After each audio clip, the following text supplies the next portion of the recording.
Hello, Lovey Davies! So ngayon nandito kami sa SM and bumili muna kami ng ring dito sa Broadway Gems para sa gagamitin namin sa photoshoot namin later.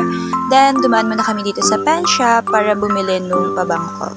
By the way guys, ito nga pala yung pabango na ginagamit ko. Try niyo siya guys, mabango siya, I swear.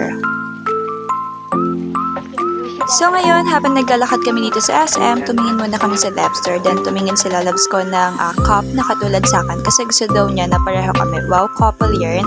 So by the way guys, ayan pala yung cup na kapareho sa akin. Then sukat daw niya. Pak, bagay so much diba? And binili na nga rin niya guys para daw couple kami. For our lunch, dito kami nag-lunch sa McDonald's Tres Picos dahil katapat lang siya ng SM Marilao. And ayan, wow, ang bait. Pinagbukas pa ako ng pinto. Hashtag Green Flag Yarns. And ayun, nakita namin yung kaibigan namin na si Renice.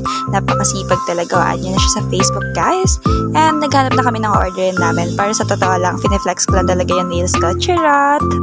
So ayan, kinuha na nila loves ko yung order namin. Ayan guys, sobrang damot yung bigyan ako ng coke. Tingnan nyo, ininom na niya muna talaga. Ayan, nag-lunch na muna kami dito sa McDonald's dahil maya-maya pupunta na rin kami sa studio para sa photoshoot namin.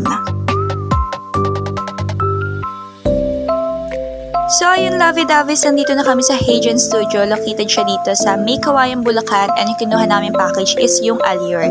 And nag-start na rin kami ni Loves ko mag-photoshoot for our first outfit. Naka-couple polo shirt kami.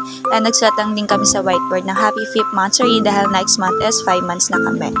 For our next outfit is couple sleepwear kami together with our plushie babies. Mga junakis namin yan guys. And sobrang bilis lang nakuha na namin yung printed and yung soft copies. Thank you so much for watching!